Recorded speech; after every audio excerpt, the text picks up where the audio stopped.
ምስር ብሉ የምስራች ጃኒዬ ተፈታልናለች።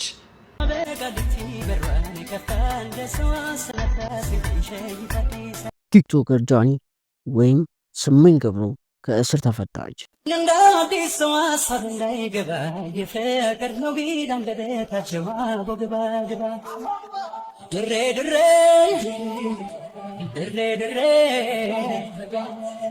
ፍቅር የሆነው ጸዴ ድሬዝ የድሬሶች ደግሞ በጣም ጸዴ ናቸው። እግዚአብሔርን የምሬን ነው። ይቅርታዋን ተቀብሎ ቲክቶከር ጃኒን በሚያስደንቅ የፍቅር አሸኛኘት እናም ከዚሁ ጋር ተያይዘው ድምፃዊ አንዷለም ጎሳ ከእስር ከተለቀቀ በኋላ የመጣበት የቀነኒ አባት ልጄን ለሁለተኛ ጊዜ እንደገደሏት ነው የምቆጥረው ሲሉ ተደምጠዋል።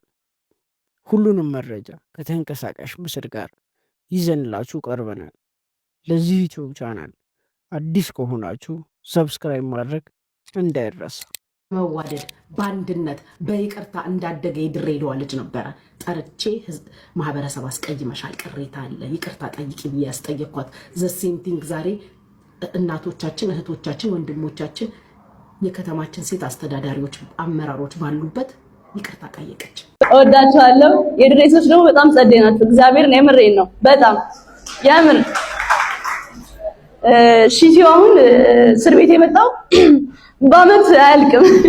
ሁላችሁም እየመጣችሁ ነበረ፣ ሺት እየያዙ ነበር እየጠየቁኝ የነበሩትና በጣም ነው ማመሰግናችሁ። ልታሰር ሳይሆን ፍቅር እንድታሳዩ ነው ያመጣችሁኝ እና እወዳችኋለሁ፣ አከብራችኋለሁ። በጣም ይቅርታ።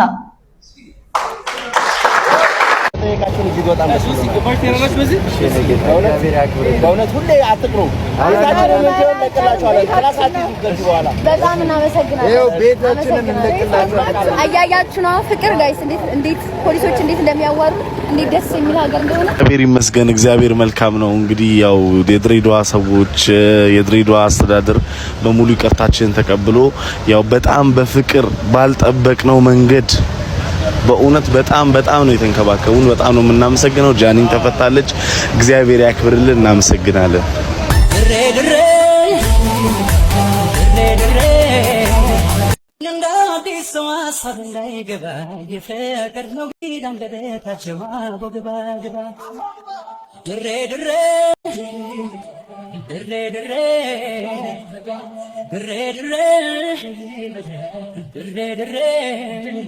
ከእስር ቤት ከወጣ ኋላ አርቲስት አንዷለም ጎሳ በሚያሳዝን ሁኔታ ወደ ሚስቱ መቃብር ወደ ወጣት ቀነኒ አዱኛ መሄዱን ወይም ደግሞ እዛ መሆኑን የሚያሳይ ፎቶ ተለቋል። እንግዲህ ትላንት አመሻሽ ላይ የአርቲስቱ ወይም የአርቲስት አንዷለም መፈታቱን እንግዲህ የራሱ ጠበቃው ተናግሮ ነበር። ዛሬ ደግሞ ድምፃዊ አንዷለም እስር ቤት ከወጣ ኋላ የሚያሳይ ፎቶ ፋስት መረጃ የለቀቀው የድምፃዊ አንዷለም ጎሳ ከእስር መለቀቅ ተከትለው የቀነኒ አባት ልጄን ለሁለተኛ ጊዜ እንደገደሏት ነው የምቆጥረው ሲሉም አደባባይ ብሶታቸውን አሰሙም።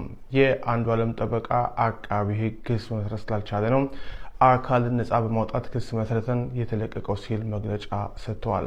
በእጮኛው ቀነኒ አዱኛ ሞት ብቸኛ ተጠርጣሪ የነበረው አንዷለም ጎሳ ትላንት በዋስ መለቀቁን መዘገባችን ይታወቃል። ፍርድ ቤቱ የተጠርጣሪውን ጥያቄ ተመልክቶ አንዷለም ጎሳን በዋስ እንዲፈታ ብያኔ መስጠቱን ትላንት ዘግበንላቸዋል።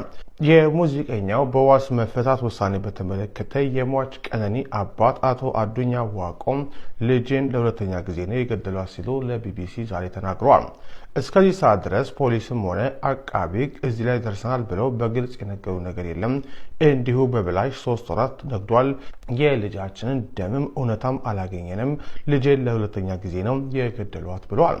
ከዚህ በኋላ ምን እንደሚያደርጉ ቢቢሲ ላቀረበላቸው ጥያቄ ግን ሕግ ውስብስብ ነው፣ አቃቢ ሕግ የሚለውን አይተን ለአምላክ እንሰጣለን። እንደ ሰው የምንለው ነገር የለም። ቀነኒ ፍትህ የተነፈገች ነው። ከጅምሮ አንስቶ የነበረ ነው። እኛን ለማድከም እስካሁን አቆዩን እንጂ ሊለቁት ከፈለጉ ቆይተዋል ብለዋል። አክለው በዚህ አካሄድ እንሞክር ብለን እንጂ ፍትህ እናገኛለን ብለን አናስብም። ከእሷ ደም የልጁ ታዋቂነት ይበልጣል ብለዋል።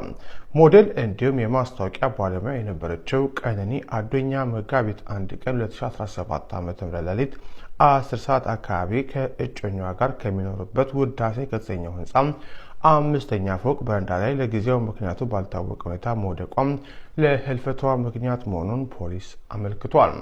ቀጣዩ ሂደት ምን ይሆናል በሚል ቢቢሲ ጠየቃቸው። የሙዚቀኛው ጠበቃ እስካሁን የፍርድ ቤት ቀጠሮ አልተሰጠውም፣ የአቃቢ ግን ውሳኔ እየጠበቅን ነው፣ ክስ ለመስረትም ሆነ መዝገቡን ለመዝጋት የሚሰጡን ውሳኔ ግልባጭ የምንጠብቅ ይሆናል ብሏል። የቀነኒ አባት አዱኛ ዋቆ ከዚህ ቀደም ከቢቢሲ ኦሮምኛ ጋር ባደረጉት ቃለ ምልልስ ልጃቸው ከፎቅ ወድቃ ሞታለች ብለው እንደማያምኑ ተናግረዋል። ደውለው ልጅቷ ከፎቅ ወድቃለች ብለው ተናገሩ። ልጅቱ ከፎቅ ላይ አትወድቅም፣ የተረጋጋች ለለውጥ የምትሰራ ራሷን የምትቀይር ቤተሰቧን ለመለወጥ የምትሰራ ናት። ስለ ነገ ታስባለች። እንዲህ አይነት ተልካሻ ነገር አታደርግም። ራሷን ከፎቅ ወረወረች የሚለው ነገር አይዋጥልኝም።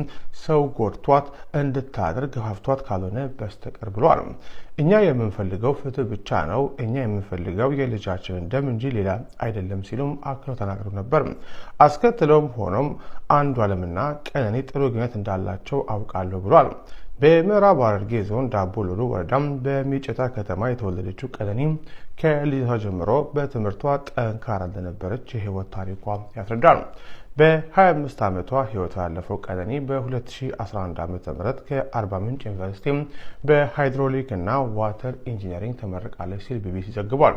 በሞዴሊንግ እና በማስታወቂያ ስራዎች የምታወቀው ቀነኒ ህይወቷ ካለፈ በኋላ አንዱዓለም ጎሳ መቃብሯ ጋር በመምጣት በባለወልድ ቤተክርስቲያን ቀብሩ ላይ ተገኝቶ ነበረ። ከቀብሩ በኋላ የቀነኒ ቤተሰቦች ሊደበድቡት እንደነበረ በወቅቱ መዘገቡም አይዘነጋም።